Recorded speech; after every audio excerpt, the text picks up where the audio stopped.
एक बार मेरी बीवी ने पूछा मैं मायके जा रही हूँ, चली जाऊँ, पास में ही है। मैंने कहा ठीक है चली जाओ, कोई बात नहीं, बहुत दिनों से नहीं गई। हाँ तुम तो चाहते हो कि मैं चला जाए, चली जाऊँ, तुम्हें तो अच्छा लगता है। मैंने कहा ला हौल वला कुव्वता इल्ला बिल्लाह, यार तुमने इजाज़त मांगी, मैंने दे दी। 1-2 महीने के बाद फिर कहने लगी कि मैं के चली जाऊँ, थोड़ी अम्मी की तबीयत ख़राब है। मैंने कहा नहीं अभी तुम्हें जाने की कोई ज़रूरत नहीं है, 2-4 दिन रुको, हम दोनों चलेंगे वो देखने के लिए।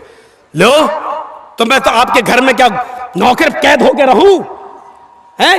मैं जब भी जाना चाहूं तो आप भेजेंगे नहीं? नहीं मैं अब मैंने कहा कि ना जाओ तो कैद करके रख रहा हूं, और मैंने कह दिया चले जाओ तो क्या हो रहा है? लो तुम्हें तो कोई फिक्र ही नहीं, कितनी आसानी से कहती चले जाओ, इसका मतलब तुम्हें मेरी जरूरत ही नहीं। ये औरत इसीलिए का टेढ़ी पिछली से पैदा हुई है, सीधा करोगे तो टूट जाएगी लेकिन सीधी नहीं होगी। इसके नाज और नखरे को बर्दाश्त करना पड़ेगा। एक सहाबी का वाक़या बताऊं, हजरत उनकी बीवी से उनको बड़ी परेशानी थी, तो वो अपनी शिकायत लेकर अल्लाह के हजरत उमर के पास गए कि हजरत उमर को कहूँगा तो हजरत उमर डांटेंगे, मेरी बीवी को सही हो जाएगी। तो वो घर पे गए और दरवाजे को दस्तक दी, उधर से आवाज़ आई अंदर से, बाहर बैठो मैं अभी आ रहा हूँ। और देखा कि अंदर शोर हो रहा है, तो इसने कान लगाया सहाबी ने हजरत उमर फारूक के दरवाजे पर, तो क्या सुनता है कि उमर फारूक की बीवी उमर फारूक पर बरस रही है, ये वो तुम्हें होश नहीं, ये नहीं, ठिकाना नहीं, सब्जी कैसे आएगी, खाना कैसे। और हजरत उमर जी जी जी करते चले आ रहा, जी ट्रेन आ जाएगा जी जी। अब वो कहने लगा लो ये क्या मेरा इलाज करेंगे, ये तो खुद ही इस बीमारी में मुब्तला है। वो चल दिया वहां से, वो चल दिया। थोड़ी देर में हजरत उमर निकले, उसको जाता हुआ देखा, ए हजरत इधर आओ, इधर। वो कहता क्या, इधर आओ जी। अरे तुम किसी काम से आए थे और बगैर काम के चले जा रहे हो, आओ क्या बात है? कहने कोई काम नहीं है। अरे कोई काम नहीं है क्या मतलब? कहा मैंने काम से आए हो, फिर कह रहे हो कोई काम नहीं है। कहा नहीं अमीरुल मोमिनीन, जिस काम से आया था वो आपके बस का नहीं है। क्या मतलब, कहना क्या चाहते हो? कहा अमीरुल मोमिनीन, मैं अपनी बीवी से बहुत परेशान था और हूं और अभी तक हूं, तो मैं आया था कि आपको अपनी बीवी की परेशानियां बताऊं, गिनाऊं तकलीफें कितनी देती है, तो आप हमारे बीवी को डांट देंगे। यहां आया तो देख रहा हूं आप ही की बीवी आपको डांट रही है, आप अपनी बीवी को नहीं समझा पा रहे तो मेरी बीवी को क्या समझा पाएंगे? तो हजरत उमर फारूक ने कहा बैठो इधर और सुनो। कहा क्या, तुम्हारे घर खाना कौन बनाता है? कहा मेरी बीवी। कहा खाना बनाना उसका हक नहीं है शरीयत में है? बताऊं कि ना बताऊं? अगर कह दूंगा तो डर लग रहा कल से ही आप घर की औरतें कहीं ऐसा ना हो कि चढ़ बैठे। हजरत उमर फारूक ने कहा यह खाना बनाना औरत का हक नहीं है शरीयत में, नान नफका आपकी जिम्मेदारी है। जब निकाह होता है तो उसमें मेहर मुतय्यन किया जाता है, लिखा जाता है इतना इतना मेहर अलावा नान नफका, यानी पकी हुई रोटी पका हुआ खाना खिलाना ये आपकी जिम्मेदारी है। लेकिन अल्लाह ने मेरी बीवी के दिलों में इतनी मोहब्बत डाल दी है कि वो घरों में बावर्चन बन जाती है, हमारे लिए खाना बना देती है। अच्छा ये बताओ तुम्हारे बच्चों की पेशाब और पायखाने को कौन साफ करता है? कहा मेरी बीवी। कहा ये भी उसकी जिम्मेदारी नहीं है, बच्चा आपका है, बेटा बेटी जो है वो बाप का कहलाता है, बच्चा पैदा हो जाने के बाद वो बाप का है, ये बाप की जिम्मेदारी है पेशाब और पायखाना करे तो साफ करे। लेकिन वो हमारे लिए बेचारी इस लेवल पे आ जाती है, हमारे बच्चों के लिए वो आया बन जाती है और वो उसका पेशाब और पायखाना भी साफ कर देती है। एक एक चीज गिनाते गए, एक एक चीज गिनाते गए। कहा जब ये सारी चीजें हमारी औरतें हमारे लिए और हमारे बच्चों के लिए कर देती हैं, तो क्या हमारा यह हक नहीं है कि उनकी थोड़ी सी डांट सुन लें, उनकी जायज बात भी सुन लें? घर चलाना है तो उनकी थोड़ी बहुत डांट भी सुनो, चले जाओ। और आइंदा ऐसा मत करना। क्या तुमने अल्लाह के रसूल का यह फरमान नहीं सुना कि बीवी औरत जो है वो आदम की पिछली से पैदा हुई है और पिछली टेढ़ी होती है, उसको सीधा करने की कोशिश करोगे तो वो टूट जाएगी लेकिन सीधी नहीं होगी। औरत को सीधा करने की कोशिश करोगे तो तलाक ले लेगी या हो जाएगी, लेकिन वो बिल्कुल सुधरेगी नहीं। इसलिए थोड़ा बहुत उसकी कजी और कभी को तुम्हें बर्दाश्त करना पड़ेगा। जी आप सही कह रहे हैं। बेचारा चला गया। मेरी माँ बहनों, हाथ जोड़ के विनती कर रहा हूं, ऐसा ना हो कि कल तुम ये कहने लगो अब खाना तुम बनाओ, मौलाना साहब ने कह दिया, ये हमारी जिम्मेदारी नहीं है। ऐसा ना हो। बहुत कम जगहों पर हम ये बयान करते ही नहीं है, क्योंकि आजकल औरतें गलत इस्तेमाल भी ले लेती है ना। एक बार मैंने किसी जलसे में कह दिया था कि अगर किसी का शौहर अपनी बीवी को पूरा खर्चा नहीं देता, बीवी बच्चों का, तो बीवी अपने शौहर की जेब से या अलमारी में से उतना पैसा ले सकती है, उसको बताए बगैर, जिसको चोरी नहीं कहा जा सकता है, बताए बगैर ले सकती है, जितने में उसका और उसका खर्चा चल जाए। ये जैसे ही मैंने जिस तकरीर में मैंने कहा, दूसरे दिन मेरी जेब से 5,000 रुपए गायब हो गए। उस दिन से बयान करना छोड़ दिया। ये तो नाजायज इस्तेमाल करती है। फिर इतनी इजाजत दे दो 100-200 रुपए की, तो इनका 100-200 रुपए में कुछ होता ही नहीं है, 5,000। फिर ये होता है कि मौलाना ने कहा तो था ले सकते, तुम देते नहीं हो इसलिए हमने ले लिया। अरे अल्लाह के बंदी, मैंने तो ये कहा है कि जितने में तेरे घर का बच्चों का गुजर बसर चल जाए उतना। हाँ तो क्या हुआ, साड़ी पुरानी हो गई नहीं लाए, फेयर एंड लवली खत्म हो गई, लेने जाना है। और परफ्यूम भी तो ऐसे ऐसे आ रहे हैं, मेकअप के सामान भी तो ऐसे ऐसे। अब एक मेकअप चला वाटर प्रूफ, हमने तो वाटर प्रूफ शामियाना सुना था, वाटर प्रूफ हमने वो सुनी है, घड़ी सुनी है, लेकिन अब वाटर प्रूफ मेकअप कर लो, क्रीम पाउडर, उसके बाद चाहे कितना नहाइए धोइए, वो मेकअप हटने वाला नहीं है। पानी वो वाटर प्रूफ मेकअप भी अब चलने लगे, और ये चलाना पड़ रहा है, क्योंकि बंदरियां भी मेकअप कर लेती थी, और जब उनका चेहरा धुलता था तो आड़ी टेढ़ी की तिरछी निकलती थी, तो उनके बच्चे भी नहीं पहचान पाते थे। इसलिए जरूरत पड़ी ऐसे मेकअप की जो टिका रहे उनके चेहरे पर, इसलिए वो मेकअप बनाना पड़ा। अब वो बेचारी 80 साल की बुढ़ियां भी लगा लेती है, तो ऐसा लगता है कि हाँ ये 25-30 साल की जा रही है, 25-30 साल की। एक सही वाकया है, मैं बतला रहा हूं, भोपाल का सही वाकया है। बेचारी एक 70, 75, 80 साल की बुढ़ी, और उसने नकाब पहन लिया, खूबसूरत बूट वाला, फूलों से चढ़ा हुआ, और वो नकाब लगा के जा रही थी, चेहरा उसका छिपा हुआ था, खूबसूरत बुर्का। अब वो जा रही है तो 18-20 साल का लड़का उसके पीछे लग गया, ये सोचकर कि बुर्का इतना अच्छा है तो बुर्के वाली कितनी अच्छी होगी, नकाब इतना अच्छा है तो नकाब वाली कैसी होगी। अच्छा, वो धीरे धीरे चल रही थी अपनी उम्र के हिसाब से, ये समझ रहा था मुझे लाइन मार रहे हैं, लिफ्ट दे रही है, धीरे धीरे चल रही है, मतलब सेटिंग हो जाएगी, तो वो धीरे धीरे चल रही। ये बेचारा समय थोड़ी दूर जाने के बाद उसने अपना नकाब उठाया और तुतलाते हुए बोला, बेटा तू मेरा पीछा क्यों कर रहा है, मैं तो तेरी अम्मा की उम्र की हूं। इसने कहा कमबख्त, मेरी तो 1 घंटे की मेहनत ही बेकार चली गई है। तो इसको भी गुस्सा आया, इसने गुस्से में कहा, अरे अम्मा हम अपने लिए नहीं अपने अब्बा के लिए ढूंढ रहे हैं, क्या करें, 1 घंटा इसका बेकार हो गया। ये सही वाकया मैं आपको बतला रहा हूं। और जिस लड़के ने ऐसा किया वो हमें आके बता रहा था कि भाई मौलाना तो दोस्ती हो गई है, बताना पड़ रहा, बता दिया, लेकिन जलसे में बयान मत करना। मैंने कहा जलसे में तो बयान करूंगा लेकिन तेरा नाम नहीं बताऊंगा। बड़ा अब ये हाल हो रहा है, ये हाल। तो बुरके ऐसे, कपड़े ऐसे, और जलसे भी उससे महफूज नहीं। और इबादत की रूह को पहचानने की कोशिश कीजिए। या अय्युहल्लज़ीना आमनुत्तकुल्लाह हक़्क़ तुक़ातिह, इबादत की रूह क्या, तक़वा। और अल्लाह ने क्या कहा, आई ईमानो वालो तुम अल्लाह से डरो जैसा कि उससे डरने का हक है। आई ईमानो वालो तुम अल्लाह से डरो जैसा कि उससे डरने का हक है। ये एक और चीज है, अल्लाह से डरने का हक कैसा है, अल्लाह से डरो कैसे, अल्लाह देख रहा, ये डरने का मतलब है। अल्लाह से डरो का मतलब ये नहीं, जैसा डरने का हक है। ये हक क्या है, हक का तुकाती, अरे कुछ तो मतलब होगा। आग से आप डरते हैं कि नहीं डरते हैं, आग से डरते हैं, लेकिन आग को देखकर भागते थोड़ी हैं। आग से डरने का हक क्या है, उसके अंदर हाथ न डालो, उसके अंदर जंप न लगाओ, यही तो डरने का हक है।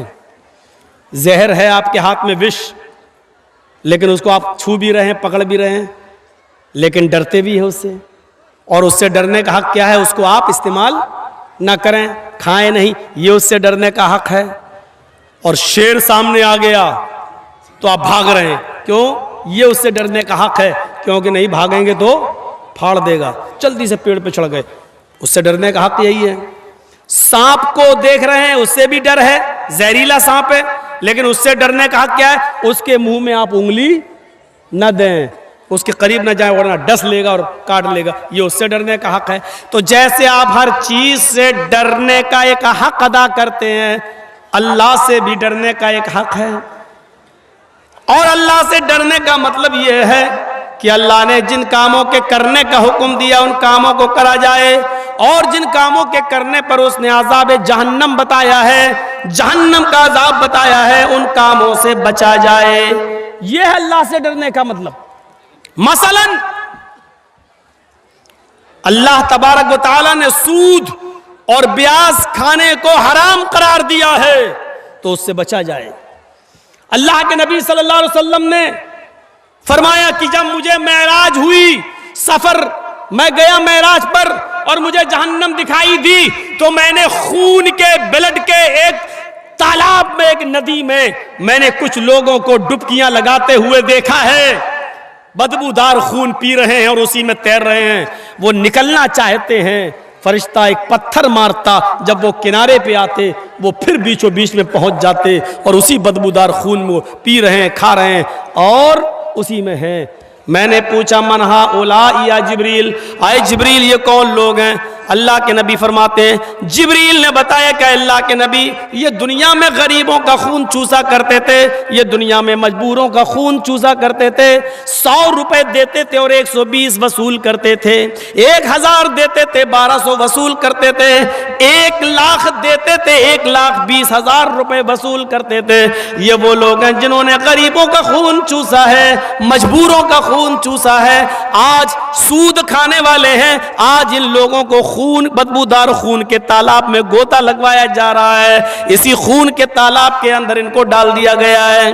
फिर अल्लाह के नबी सल्लल्लाहु अलैहि वसल्लम फरमाते हैं, सूद और ब्याज खाने वाले के 36 दर्जे हैं, 36 दर्जे हैं। एक हदीस में 70 दर्जों का जिक्र भी आता है, लेकिन 70 दर्जे वाली रिवायत 36 दर्जे वाली रिवायत से कम दर्जे की है, वो हसन है और ये सही है। 36 दर्जे हैं, 36 दर्जे यानी सूद और ब्याज खाने वाले, सूद के 36 दर्जे हैं। पूछा गया अल्लाह के रसूल हल्का दर्जा क्या है? अल्लाह के नबी ने फरमाया इन 36 दर्जों में सबसे हल्का दर्जा सूद का यह है कि कोई शख्स अपनी सगी माँ के साथ, अपनी हकीकी माँ के साथ जिना करता है, अपनी माँ के साथ जिना करता है, उसको जो गुनाह मिलेगा, उसको जो सजा मिलेगी, वो सूद और ब्याज खाने वाले की सबसे हल्की सजा होगी। इसके अलावा 35 सजाएं इससे ज्यादा, इससे बढ़कर होंगी। एक हदीस में यूं आता है कि 36 मर्तबा अपनी माँ के साथ जिना करो, 36 मर्तबा जिना करने के बाद जो सजा मिलेगी वो सूद और ब्याज के खाने वाले की सबसे हल्की सजा होगी। जिना तो वैसे ही हराम है, और फिर अपनी मां के साथ जिना, उसकी कबाहत और उसकी बुराई का अंदाजा तो आप लगा नहीं सकते। जिना तो वैसे ही गलत है, हराम है, शिर्क के बाद सबसे बड़ा गुनाह जिना। बाज़ रिवायतों में शिर्क के बाद सबसे बड़ा गुनाह कत्ल, और कत्ल के बाद जिना। जिना तो वैसे ही सबसे बड़े गुनाहों में गुनाह माना जाता है, और फिर अपनी मां के साथ जिना, ये और अपने अंदर एक बुराई रखता है। और फिर वो भी एक बार नहीं, 36 मर्तबा अपनी मां के साथ कोई जिना करे, सूद और ब्याज खाने वाले का ये हल्का अजाब होगा। कितने लोगों के बैंक बैलेंस है? सभी के। कितने लोगों की LIC चल रही है? मौलाना पूछो मत। FD फिक्स डिपॉजिट, 10 साल के बाद बच्ची पैदा हुई है, हाँ ठीक है, 5 लाख रुपए इसके नाम कर दिया है, जब मेरी बेटी 20 साल की होगी 20 लाख हो जाएगा, शादी कर देंगे, शादी कर देंगे। फिक्स डिपॉजिट, सूद और ब्याज। तो अब तकवे का मतलब क्या है? अल्लाह से डरने का। अल्लाह ने जब इसको हराम करार दिया, नबी ने हराम करार दिया, तो इससे हम बच जाएं। जो चीजें बताई गई हैं इमाम कायनात ने। क्या कर रहे हो? अब क्यों लगा रहे हो इसको? यहाँ ये वाला माइक लगाएंगे? हाँ तो लाओ लाओ लाओ लाओ, जल्दी लाओ। अब तो पूरा गला ही चूस लिया, तो अब ला रहे हैं। मरने के बाद ही की सेटिंग सही नहीं है इस हिसाब से। टाइट कर। इधर ले आओ, इतनी दूर से नहीं।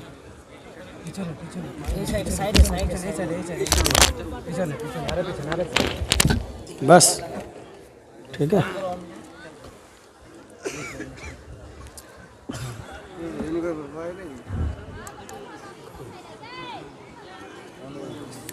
करो ना आगे ऊपर।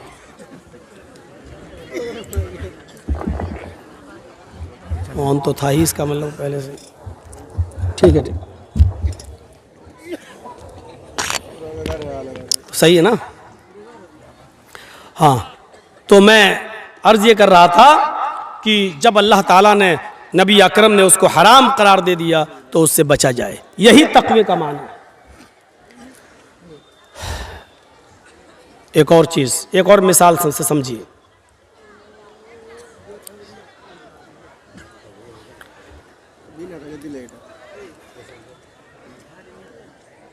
हजरते उबई इब्न काब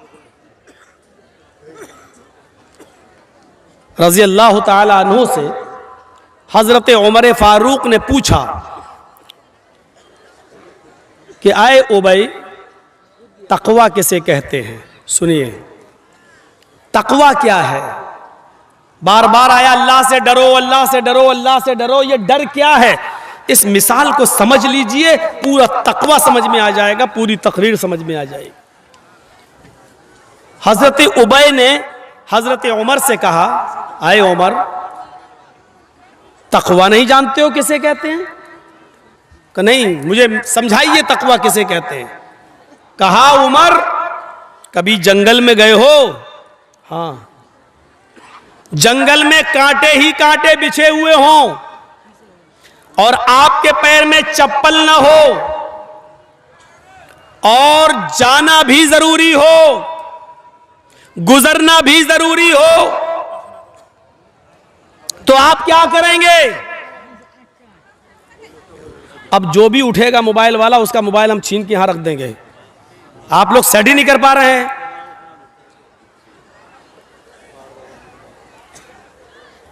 इजाजत देने का मतलब ये थोड़ी होता है कि आप लोग एक तो इतना ऊंचा ऊंचा कर देते हैं कि वहां जो लोग बैठे हुए हैं उनको दिखाई नहीं देता है।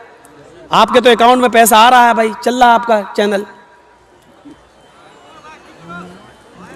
बोल तो दिया यार, आप ही की तो तरफदारी कर रहा हूं, आपका बोलना जरूरी है क्या? हर आदमी अजीब सा है। अल्लाह ताला गरीक़ रहमत फरमाए मौलाना अब्दुल सलाम साहब को, इसी इलाके के थे आसपास के, वही मुझे इस गाजोल में लाए थे सबसे पहले। उन्होंने सबसे पहले इस गाजोल में हमारा प्रोग्राम कराया था खुर्दहील में, और उसके बाद शायद मैं ये अब आ रहा हूँ। अल्लाह रब्बुल आलमीन उनको उनकी मग़फ़िरत फरमाए और उनको जन्नतुल फ़िरदौस में आला मकाम अता फरमाए, गरीक़ रहमत फरमाए। सोचो कितने दिनों के बाद आ रहे हैं, फिर आप सुनना भी नहीं चाहते हैं। सुनिए, तो मैं अर्ज़ ये कर रहा था कि तक़वा, जंगल में गए हो, कहाँ कांटे ही कांटे हो, जाना भी जरूरी हो और चप्पल भी ना हो, क्या करोगे? तो हजरत उमर फारूक ने फरमाया कि मैं उन कांटों से बच बच कर चलूंगा, झाड़ियों को चीरते हुए, कांटोदार झाड़ियों को हटाते हुए कांटों से बच बच कर चलूंगा। कोशिश करूंगा कि कोई कांटा मेरे पैर में चुभ न जाए। हजरत उबई अपने काब ने कहा, जब कांटे ही कांटे बिछे हुए हैं तो चाहे जितना कांटों से बचो, बहुत ज्यादा बचने के बावजूद एक दो चार कांटे तो पैर में चुभ ही जाएंगे। भाई जब कांटे ही कांटे हैं तो बहुत बचने के बाद भी तो कुछ तो कांटे लग ही जाएंगे, तुम्हारे पैर में चुभेंगे। फरमाया अगर ऐसा हो गया, पैर में 2-4 कांटे चुभ गए और ब्लड खून निकल आया, तो मैं उसकी मरहम पट्टी कर लूंगा, उसका मैं इलाज कर लूंगा, उसमें हम मरहम वगैरह लगा लेंगे। तो भाई अपने काब ने कहा, उमर यही तो तकवा है जो आपने मुझे बता दिया है, यही तो तकवा है जो आपने मुझे बता दिया है। कहा मैं समझा नहीं। कहा जिस तरह कांटे ही कांटे जंगल में बिछे हैं और जाना जरूरी है तो कांटों से बच बच के गुजर जाते हो, इसी तरीके से इस दुनिया में कदम कदम पर गुनाहों का जाल बिछा हुआ है। हर एक कदम पर गुनाह की अड्डियां मिलेंगी, हर एक कदम पर गुनाह के अड्डे मिलेंगे। इस गुनाह दुनिया में गुनाहों का जाल बिछा हुआ है, लेकिन दुनिया से गुजरना भी जरूरी है। इसलिए ऐ उमर, जैसे जंगल में कांटों से बच बच के गुजर जाते हो, उसी तरीके से दुनिया में गुनाहों से बच बच के गुजर जाओ, दुनिया में गुनाहों से बच बच के निकल जाओ। जंगल में कांटों से बचने के बावजूद 2-4 कांटे लग जाएंगे तो उसकी तुम मरहम पट्टी कर लोगे। ऐसे ही दुनिया में गुनाहों से बचने के बावजूद 2-4 खताएं और गुनाह हो ही जाएंगे। इंसान होने के नाते तो उसकी मरहम पट्टी कर लिया करो। अद्दुआ वल इस्तिग़फ़ार, अल्लाह के सामने गिड़गिड़ा लिया करो और मग़फ़िरत की दुआ कर लिया करो। अल्लाह से अपने गुनाहों की तौबा और इस्तिग़फ़ार कर लिया करो। यही उसका इलाज है। ये तकवा की तारीफ बताई, ये तकवा की। ट्रेन में चल रहे हो, आपकी सीट लोअर है, नीचे वाली, मिडिल बर्थ पर एक और आदमी लेटा हुआ है और उसकी ऊपर सबसे अपर बर्थ पर एक और आदमी लेटा हुआ है। रात के 2 बजे आपको पेशाब लगता है, आप लोअर बर्थ से उठते हैं, इस्तिंजा करने, पेशाब करने टॉयलेट में जाते हैं। ट्रेन अपनी 80-100 की स्पीड पे चल रही है, पेशाब करके टॉयलेट से जब आप अपनी बर्थ पर आते हैं, लोअर बर्थ पर लेटना चाहते हैं, आपकी नजर मिडिल बर्थ पर लेटे हुए आदमी पर पड़ती है। मिडिल बर्थ पर आदमी लेटा है और उसकी जेब में 2-2 हजार रुपए के नोट की एक गड्डी है जो गाड़ी के हिलने से बाहर आ रही है। आपने कहा ये तो बड़ा अच्छा मौका है, ये सो रहा है, पूरे ट्रेन की लाइट ऑफ है, गाड़ी चली रही है, सब सो रहे हैं, बस हाथ बढ़ाना और निकालना है और रहना। लेकिन आपने हाथ बढ़ाने से पहले एक बार और देख लिया, सब सो रहे हैं कि नहीं, कोई देख तो नहीं रहा है। आप बिल्कुल मुतमईन हो गए, सब सो रहे हैं, किसी की नजर नहीं पड़ रही है। अब आपने हाथ बढ़ा दिया डरते हुए, जल्दी निकालो, और जैसे ही नोट की गड्डी खींची, निकाल रहे हैं ऐसे, लेकिन डर की वजह से फिर देख रहे हैं। अचानक मिडिल के ऊपर भी नजर डाल दी, ऊपर भी तो सीट है, वो तो नहीं देख रहे। जैसे ही नोट की गड्डी आधी जेब से निकली है, आधी जेबी में, पॉकेटी में, आप निकालने वाले, आपकी नजर ऊपर बर्थ पर लेटे हुए आदमी पर पड़ी। क्या देखते हैं? वो आपकी हरकत को देख रहा है। अब आप क्या करेंगे? अंदर रख देंगे। साहब ये बाहर आ रही थी, मैं तो अंदर कर रहा था। नहीं हिम्मत होगी चोरी करने की। या दूसरा रास्ता, किसी से कहना नहीं, निस्फुल ली व निस्फुल लकुम, आधा आधा, आधा तेरा आधा मेरा। लेकिन जरूरी नहीं, हो सकता वो आदमी ईमानदार हो, ले ही ले। तीसरा रास्ता यह है कि हम तुझे 1 रुपया नहीं देंगे और अंदर भी नहीं रखेंगे, भागें और चलती हुई ट्रेन से कूदें। ये आप खतरा मोल ले नहीं सकते, अपनी जान को खतरे में डालकर भाग नहीं सकते। बेहतर यही समझेंगे कि अंदर ही रख दी जाए और उसको मनाया जाए, भाई ये बाहर आ रही थी, मैं तो अंदर कर रहा था। एक मामूली आदमी जब आपकी चोरी की हरकत को देख लेता है तो आप चोरी करने का इरादा तर्क कर देते हैं।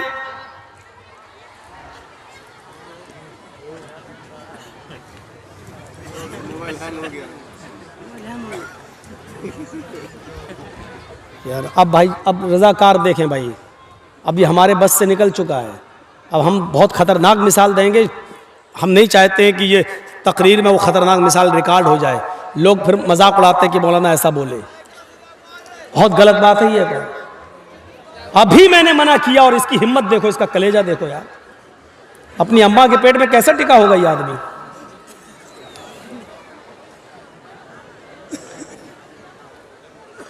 भूल जाता हूं मैं, डिस्टर्ब हो जाता हूं भाई, नहीं हमारी आदत है। हम लोगों ने बंबई के प्रोग्राम देखे, कर्नाटक के देखे, बेंगलोर के देखे, हैदराबाद के, कितनी शांत सुकून, सरों पर बैठी हुई मक्खी तक नहीं उड़ाते वो यार। सीखो उन लोगों से यार, तहजीब देखी है उनके प्रोग्रामों में हमने। या जो उठ रहा है, जिसको पेशाब लग रहा है, अरे थैली भी लेके आया करो यहां पर। पहले बैठ जाएंगे बीच में, बाद में उठ के भागेंगे। सबको एक साथ, टाइमिंग भी इतनी फिक्स है कि सबको एक साथ पेशाब लगता है, 10-10 आदमी एक साथ उठेंगे। तो आप चोरी नहीं कर सकते। मामूली आदमी आपकी हरकत को देख रहा है तो आप चोरी नहीं कर सकते। बिल्कुल यही कैफियत तकवे की है।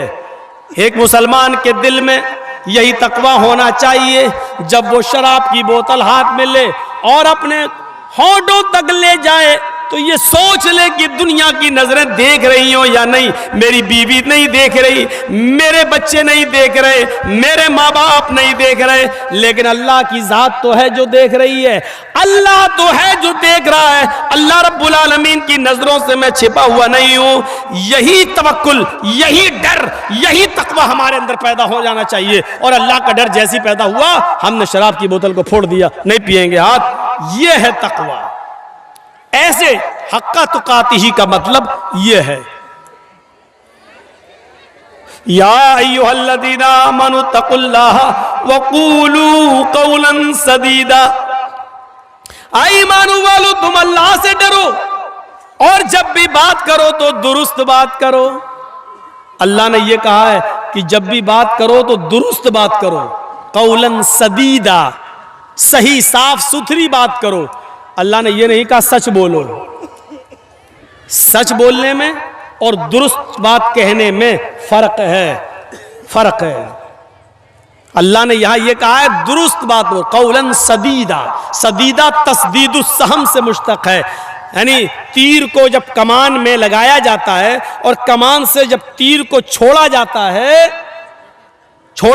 है तो वो तीर बिल्कुल निशाने पर जाता है, बिल्कुल निशाने पर सीधा।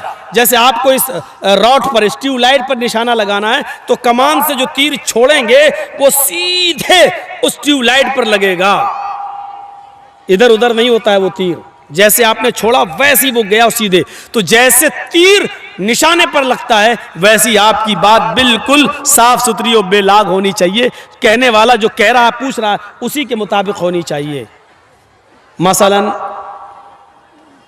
मौलाना जर्जीस साहब को पुलिस ढूंढ रही है और पहचानती नहीं है, और मेरे पास आके कहती है मौलाना जर्जीस को देखा, और मुझे से पूछ रही है। मैं 2 कदम हट गया, यहां था, यहां आ गया। जी क्या कह रहे हो? अरे मौलाना जर्जीस को देखा? हाँ अभी तो यहां थे। सही बोला कि गलत बोला है? आप लोगों से मैं पूछूंगा, ये सही बोला कि गलत बोला? सही बोला, लेकिन शरीयत कहती है ये गलत बोले। ये सही तो है, सच तो है, लेकिन दुरुस्त नहीं है। उसने आपसे कहा कि मौलाना जर्जीस को देखा। मौलाना जर्जीस तो आप ही हैं, और आप ये जानते हैं कि ये मुझी को पूछ रहा है, तो फिर आपको ये कहने की जरूरत नहीं है कि अभी तो यहां थे। अब ये झूठ में लिखा जाएगा। मसलन मेरा बिजनेस मालदा से चलता है और कोई आदमी मुझसे पूछे, यार मौलाना साहब माल लेके कहां जाते हो, कहां बेचते हो?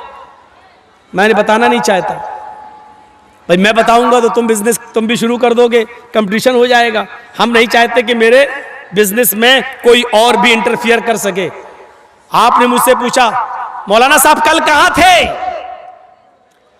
आप जानना चाह रहे हैं मेरे जगह के बारे में, आप जानना चाह रहे हैं मेरे बिजनेस के बारे में। अरे मौलाना साहब कल माल लेकर कहां गए थे, कल कहां थे?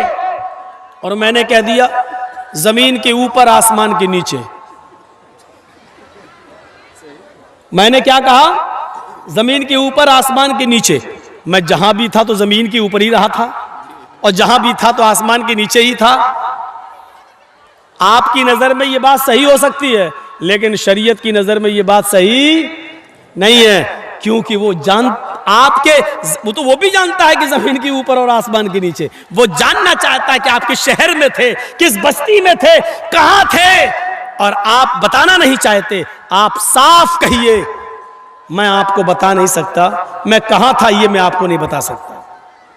कोई गुनाह नहीं है, आप सही बोल दीजिए मैं कहां था, मैं आपको नहीं बताना चाहता। आप मुझसे बार बार मत पूछे, मैं आपको नहीं बताऊंगा, बस बात खत्म कर दीजिए। लेकिन आप चाहते हैं कि वो बुरा भी ना माने और मैं झूठा भी नहीं हूं, और आप ऐसा बीच का रास्ता निकालें, ऐसा बीच का रास्ता। और ऐसे लोगों ने बहुत से रास्ते निकाले थे। आपको मालूम है, चारों बुजुर्गों में से एक बुजुर्ग, चारों इमामों में से एक इमाम ऐसे भी गुजरे हैं कि हम नाम नहीं लेंगे, आप लोग अंदाजा लगा लीजिएगा कि उनके जमाने में एक आदमी और उसकी बीवी बहुत ज्यादा हांडी चाटती थी, हांडी चाटती थी। गोश्त तो पकने के बाद ऐसे लेके हांडी चाटती थी ऐसे। उसको बड़ा शौक था हांडी चाटने का, और शौहर को यह बहुत बुरा लगता था। शौहर ने उसको बहुत समझाया लेकिन वो नहीं मानी। एक दिन गुस्से में कह दिया कि अगर तूने अब हांडी चाटी तो तुझ पे 3 तलाक। वो आदत कहां बदलती किसी की। 2-4 दिन तक तो बेचारी नहीं चाटी, 5-6वें दिन उसने फिर चाट ली, भूल गई। अब उस इलाके के सारे मौलवियों ने फतवा दे दिया कि तलाक हो गई। का क्यों? का उसने हांडी चाट ली। का सबसे बड़े बुजुर्ग से पूछ लिया जाए, वहां से डिग्री ले ली जाए, सर्टिफिकेट ले लिया जाए। उनके पास पहुंचे साहब, सब लोग, ये भी पहुंचा। तो मैं चाहता नहीं हूं कि मेरी बीवी मुझसे जाए। मैं उन्होंने कहा ये बताओ, सारे मौलाना कह रहे हैं तलाक हो गई। कहा अच्छा ये बताओ बेटी तुमने हांडी कैसे चाटी? रास्ता निकल रहा। कहा नहीं जैसे चाटते वैसी चाटी, ऐसे लेके हैं। फरमाया कि तलाक हुई नहीं। कहा क्यों? सारे मौलाना चढ़ बैठे, तलाक नहीं हुई। उसने कहा हांडी चाटी तो तुझ पे 3 तलाक। बुजुर्ग मोहतरम कहते हैं उसने हांडी चाटी कहां है, उसने तो उंगली चाटी है। शौहर ने तो ये कहा था कि अगर तूने हांडी चाटी तो तलाक। उसने हांडी ऐसे उठा के चाटी होती तो तलाक होती। उसने हांडी नहीं चाटी, उसने हांडी से शोरबा निकाल के उंगली चाटी है, इसलिए तलाक नहीं हुई। वाह वाह क्या दिमाग है, वाह क्या समझदारी है ये। इसीलिए बुजुर्ग वो ले गया अपनी बीवी को उठा के। तो ये देखिए, जबकि उसके दिल की नीयत यही थी। वो पहले भी ऐसी ही चाटती थी, पहले भी उंगली चाटती थी, पहले भी वो हांडी नहीं चाटती थी, और उसको यही चीज बुरी लगती थी। और उसके कहने का मकसद ही ये था अगर आइंदा तूने ऐसा किया तो तुझ पर 3 तलाक। लेकिन रास्ता निकाल दिया गया, रास्ता निकाल दिया गया।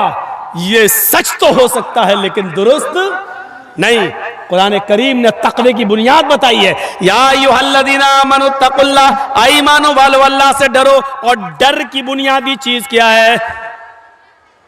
क़ूलू क़ौलन सदीदा। जब भी किसी से बात करो तो दुरुस्त बात करो, साफ सुथरी बात करो, बेलाग बात करो। उस बात में टेढ़ापन नहीं होना चाहिए, उस बात में हेर फेर नहीं होनी चाहिए। जो बात करो वो बिल्कुल दुरुस्त बात करो, सीधी सीधी बात करो, सीधी सीधी। हाँ यह है तकवे की बुनियाद, इसको कहा जाता है तकवा। ऐसे बेशुमार वाक़यात हमारी जिंदगी, सहाबा किराम की जिंदगी में मिलेंगे। कुरान कहता है इन्ना अकरमकुम इंदल्लाहि अत्काकुम। तुम में सबसे बड़ा बुजुर्ग वो है, सबसे बड़ा वो है जो अल्लाह से सबसे ज्यादा डरता है।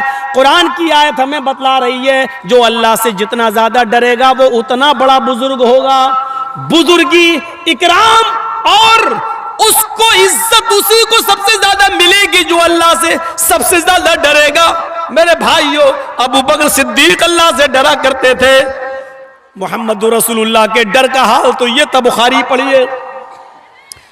अपनी बीवी आयशा की रान पर, इस पे गोद, इस पे पैर के, ये रान बोलते, रान, इस पर आप लेटे हुए हैं अम्मी आयशा की गोद में, और अचानक आपने अपनी लौंडी को आवाज दी, अपनी खादिमा को, काम करने वाली को आवाज दी। वो घर के बाहर है, सुन लिया लेकिन नहीं आई। दोबारा आवाज दी, सुन लिया लेकिन नहीं आई। तीसरी बार आवाज दी, उसने सुन लिया लेकिन नहीं आई। कहा आयशा जरा देखो तो कहां चली गई। हजरत आयशा ने जैसी दरवाजा खोला तो क्या देखा, वो तो घर के बाहर ही बैठी हुई है और बकरी का एक छोटा सा बच्चा उसके पास है और ऐसे ऐसे कर रही है उसको। होता ना, छोटे छोटे बच्चे भी खेलते हैं, तो ये तो बड़ी थी, बच्चे से खेल रही है। फरमाया, ए अल्लाह के रसूल ने 3 आवाजें दी, क्या तूने नहीं सुनी? कहा सुना। फिर क्यों नहीं आई? बच्चे से खेल रहे थे, बकरी के बच्चे से खेल रहे थे। कहा अल्लाह के नबी, मेरे सरताज, मेरे शौहर, इसने आपकी 3 आवाजें सुनी फिर भी नहीं आई, आइए इसको सजा दीजिए, इसको मारिए। अल्लाह के रसूल गुस्से में आए। बुखारी शरीफ की हदीस है, अल्लाह के नबी बाहर निकले और उस लौंडी से, खादिमा से कहा, सुन, मैंने तुझे पहली आवाज दी, तूने सुना था कि नहीं सुना था? उसने कहा जी सुना था। उस जमाने की नौकरानियां भी झूठ नहीं बोला करती थी। सजा मंजूर है लेकिन झूठ कबूल मंजूर नहीं है। हाँ सुनी। दूसरी आवाज दी, कहा वो भी सुनी। मैंने तीसरी बार तुझे आवाज दी, कहा अल्लाह के नबी मैंने वो भी सुना था, फिर तू क्यों नहीं आई? मैंने सोचा कि आप कोई बड़ा काम करवाएंगे, मैं थकी हुई थी इसलिए मैं बरा गई, मैं सुस्ती कर गई और इस बच्चे के साथ खेलती रही। अल्लाह के नबी सल्लल्लाहु अलैहि वसल्लम की आंखें लाल हो गईं। ऐसा लगने लगा जैसे अनार का रस किसी ने आंखों में डाल दिया हो, इतना गुस्से में। आपने गुस्से में मिसवाक उठाई, ये कान में आपके मिसवाक लगी हुई थी। बुखारी शरीफ के अल्फाज, मिसवाक आपने आप मिसवाक कान में लगा लेते थे, जब भी नमाज का टाइम हुआ मिसवाक की, फिर कान में लगाई, नमाज पढ़ना शुरू। जैसी नमाज का टाइम हुआ मिसवाक निकाली, मिसवाक की वजू बनाया और अंदर चले गए। तो मिसवाक कान में लगाए रहते थे। वो मिसवाक जो अल्लाह के नबी के कान में लगी हुई थी, इतनी बड़ी होगी, कितनी मिसवाक दांतों में करने वाली, और उसको उठाकर मारेंगे तो कितनी जोर से लगेगी। हम और आप अंदाजा लगाएं, कोई कोड़ा नहीं था, कोई दुर्रा नहीं था। आपने वो मिसवाक निकाली और निकालने के बाद तान लिया उसके ऊपर, मारना चाहते हैं उसको कि 3 मरतबा तूने मेरी आवाज सुनी और फिर भी नहीं आई। आपने वो मिसवाक उठाई, ऐसे करके उसके करीब ले गए और उसकी पीठ तक लाए। 1-2 इंच जब पीठ रह गई, 1-2 इंच का फासला रह गया, तो आपने मिसवाक रोक ली और मिसवाक कान में लगाई और रोते हुए आंखों में आंसू आ गए। रोते हुए आप फिर अपने हुजरे में चले आए। अम्मा आयशा कहने लगी, आए मेरे सरताज, उसने आपकी आवाज 3 बार सुनी और फिर भी नहीं आई। फिर आपने गुस्से में मिसवाक भी निकाली। मैंने सोचा 5-6-10 मिसवाक आप उसको मारेंगे, लेकिन आपने एक भी नहीं मारी। मिसवाक उठाई और आपने उसको तान लिया, उसकी पीठ के करीब तक ले गए, लेकिन रोक लिया, आपने मारा नहीं। ऐसा क्यों? बल्कि खुद रोने लगे। फरमाया, आयशा आयशा, मैंने गुस्से में मिसवाक उठा ली, मैंने उठाकर उसको मारना चाहा।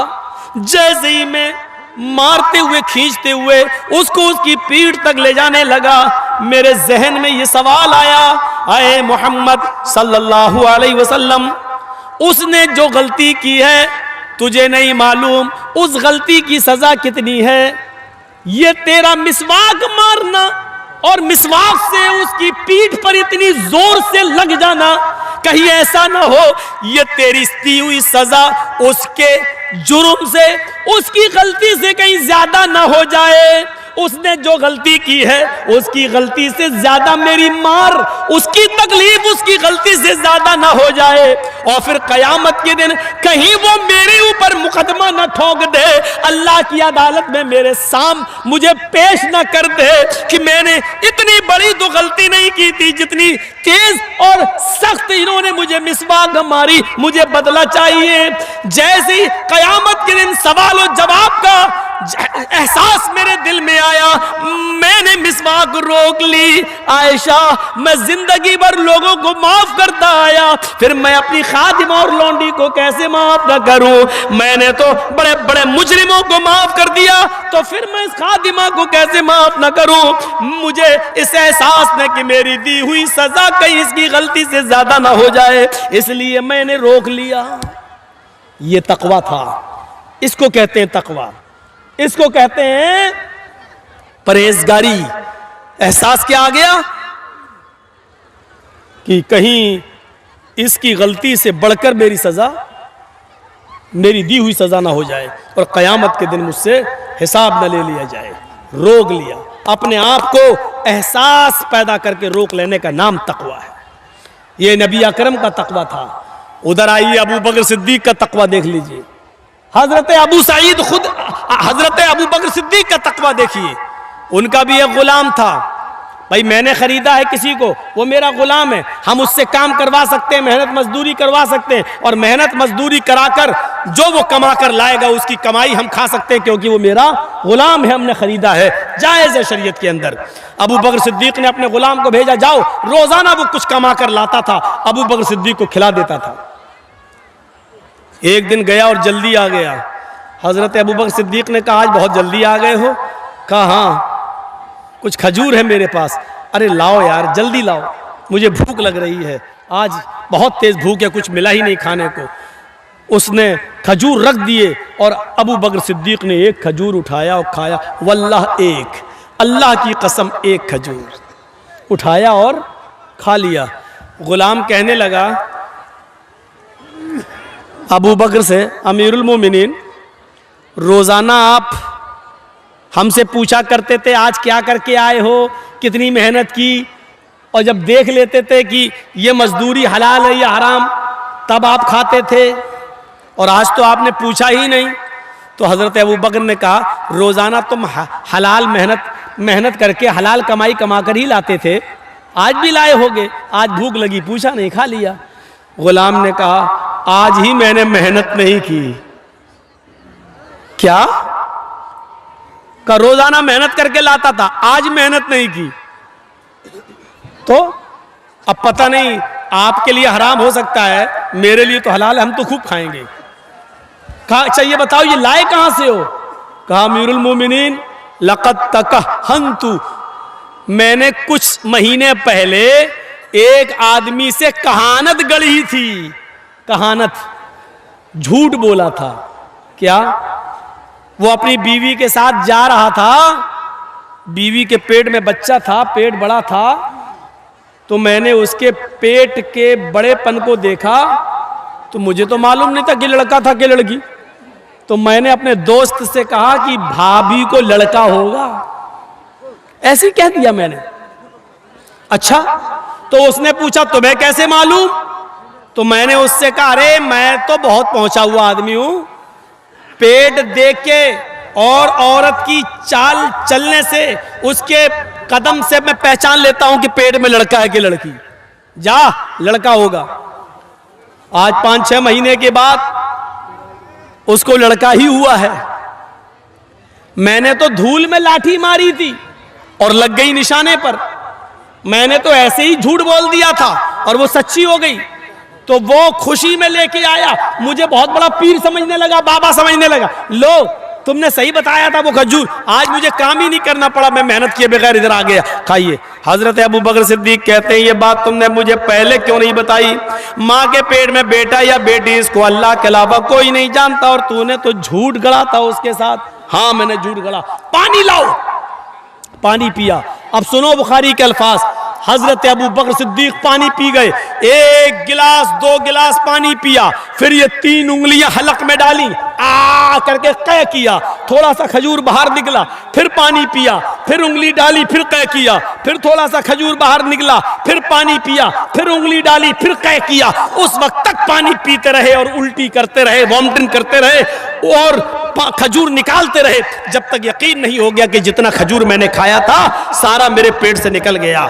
जब यकीन हो गया कि हाँ निकल गया होगा, तब खामोश हुए और क्या कहते हैं, जो हराम का एक लुकमा खाता है, जो हराम का एक लुकमा खाता है, अल्लाह ताला उसके दिल पर सियाह नुक्ता बिठा देता है, अल्लाह ताला उसके दिल पर एक काला नुक्ता बिठा देता है।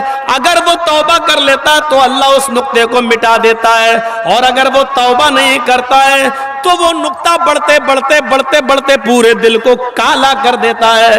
और जब इंसान का पूरा दिल काला हो जाए, जब इंसान का पूरा दिल काला हो जाए, तो फिर वो सोचता नहीं है कि ये माल मेरे पास जो आ रहा है वो हलाल का या हराम का, आने दो आने दो, जहां से आ रहा है आने दो। फिर उसको हलाल और हराम की तमीज उड़ जाती है। ये तकवा था, एक खजूर खा लिया, उसको भी निकाल दिया। हम अपने गरीबानों में झांकें, कितनी लाटरियां खरीदे हैं, कितना हराम माल खा रहे हैं। याद रखना, तकवा सिर्फ यही नहीं होता कि जो मुसलमान अपने दिल के अंदर पैदा कर ले लुक जाए, ये तकवे की और ईमानदारी की सिफत किसी के अंदर भी पैदा हो सकती है। जापान की राजधानी क्या है? टोक्यो। जापान की राजधानी टोक्यो, और टोक्यो के अंदर एक टैक्सी ड्राइवर गैर मुस्लिम, एक टैक्सी ड्राइवर गैर मुस्लिम, आपके इसी हिंदुस्तान का हिंदू टैक्सी ड्राइवर, हिंदू कौन? इसी भारत का। मेरे प्यारे साथियों, जरा तसव्वुर कीजिए, उस जापान पर सऊदी अरब का एक आदमी जाता है, उसने एयरपोर्ट से उसको रिसीव किया और टैक्सी ड्राइवर से उस सऊदिया के आदमी ने पूछा, मुझे फला फला होटल में जाना है। उसने कहा आइए बैठ जाइए। हिंदू ड्राइवर ने उसको अपनी गाड़ी में बिठाया और मीटर ऑन कर दिया। सऊदिया का वो शेख उसकी गाड़ी में बैठ गया और वो गाड़ी टैक्सी चलने लगी। उसने मीटर डाउन कर दिया, थोड़ी देर के बाद उसने मीटर उठा दिया, थोड़ी देर के बाद उसने मीटर ऑफ कर दिया, और फिर काफी दूर 5-6 किलोमीटर के बाद फिर वो किसी चौराहे पर आया, और आने के बाद उसने फिर मीटर को डाउन कर दिया और फिर वहां से लेके चला, और चलने के बाद उसको उसके होटल पे पहुंचा दिया। मीटर में पैसा काफी आ चुका था, लेकिन उसने सिर्फ जितने दिरहम मांगे, जितने रुपए मांगे, सऊदी शेख ने उसको उतने रुपए दिए, लेकिन ये कहते हुए दिए कि साहब तुमने इतनी देर तक ये मीटर जो डाउन कर दिया था, गिरा दिया था, ऊपर कर दिया था, शायद तुम भूल गए हो, ये 5-6 किलोमीटर जो तुमने सफर किया है इसका चार्ज इसमें नहीं आ पाया है, लिहाजा 4-5 किलोमीटर का जो चार्ज बनता है वो और ले लो। उस आदमी ने, टैक्सी ड्राइवर ने जो जवाब दिया वो है, मुसलमानों हिंदू ही सही, लेकिन उसका ये तमाचा हमारे मुंह पर आज भी पड़ रहा है और पड़ता रहेगा। उसने वो जवाब दिया, नहीं साहब, मैंने मीटर जानबूझकर ऊपर कर लिया था, इसलिए कि आपने मुझे जिस होटल में जाने के लिए कहा था, मैं धोखे से रास्ता क्रॉस करके जिस चौराहे से मुझे मुड़ना था मैं मुड़ नहीं पाया, मैं आगे निकल गया। अब मुझे लौट कर मैं उस चौराहे पे आ नहीं सकता था, उसकी पेनाल्टी बहुत ज्यादा थी, फिर मुझे एक लंबा चक्कर 5-6 किलोमीटर का लगाना था, उसके बगैर मैं उस चौराहे पर नहीं आ सकता था, लिहाजा मैंने उतनी दूर के लिए मीटर मैंने ऊपर कर दिया ताकि इसका बिल ना आए। जब गलती मेरी थी तो उसका चार्ज मैं आपसे क्यों लूं? जब गलती मेरी थी तो उसका चार्ज मैं आपसे कैसे लूं? ये मेरे धर्म ने नहीं सिखलाया, ये मेरी मानवता ने मुझे नहीं सिखलाया, लिहाजा जो चार्ज बनता है वो मैंने आपसे ले लिया। इस सफर में मैं नुकसान में गया हूं, मेरा फायदा नहीं हुआ, लेकिन मैं अपनी गलती का चार्ज आपसे नहीं ले सकता हूं। बहुत देने की कोशिश की। उसने कहा मैं इंडिया से यहां हलाल कमाई कमाने के लिए आया हूं, मैं जितना कमाऊंगा उतना ही मैं यहां से लेके नहीं जाऊंगा, लिहाजा मैं इतना ही लूंगा। उस हिंदू की इस ईमानदारी को मैं सलाम कहता हूं। मेरे भाइयों, उसने उसी तालीम पर अमल किया जो तालीम जनाब मोहम्मद रसूलुल्लाह सल्लल्लाहु अलैहि वसल्लम ने बताई। याए मालदा के और इस इलाके के टैक्सी ड्राइवरों, रिक्शा चलाने वालों, जरा गौर करो कि ईमानदारी सिर्फ तुम्हारे पास ही नहीं है, तकवा गैरों के पास भी है और हमसे ज्यादा भी उनके अंदर है। फर्क इतना है कि उनको तकवे पर सवाब नहीं मिलता है, लेकिन इंसानियत वो कायम रखते हैं। हम जिस मसलक और जिस मजहब से जुड़े वो हमें तकवे पर इनाम भी देता है, सवाब भी देता है और उस पर हमें खुशी भी होती है। इसलिए हमें और आपको ईमानदारी के साथ तकवा अपनाना चाहिए, अपनी जिंदगियों के अंदर तकवा पैदा करना चाहिए। गुरु नानक को पता चला कि एक आदमी है, मुसलमान है और वो बहुत कंजूस है, वो किसी को 1 रुपया भी नहीं देता है। गरीब को चमड़ी चली जाए लेकिन दमड़ी न जाए, वो बड़ा मक्खी चूस इंसान है।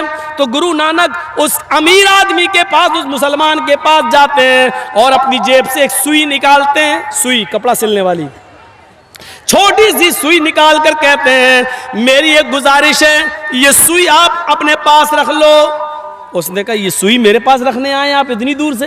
कहा हाँ, इसको संभाल के रख लो। कहा ठीक है रख लूंगा, लेकिन ये सुई इतनी दूर से सुई देने आए, ये तो कोई भी रख लेता। कहा नहीं, वो इसको हिफाजत से नहीं रख पाता, तुम रख लोगे। जब सोना चांदी माल और दौलत तुम इतनी हिफाजत से रखे हुए हो तो इस सुई को भी तुम हिफाजत से रख लोगे। लेकिन आए मेरे मुसलमान भाई, ये सुई मैं कल कयामत के दिन तुमसे ले लूंगा, ये सुई की जरूरत मुझे आज नहीं है। जब अल्लाह के सामने हम और आप खड़े होंगे तो ये सुई मुझे वहां ला के दे देना। मुसलमान कहता है आपका दिमाग खराब हो गया है, इतने बड़े नानक जी, इतने बड़े बुजुर्ग हैं आप, इतने बड़े गुरु हैं आप, और ये छोटी सी सुई लेके आए और कयामत के दिन आप हमसे लेंगे? अरे कयामत के दिन क्या ये मैं लेके जाऊंगा क्या? ओ ये सुई नहीं ले जा सकते? कहा नहीं।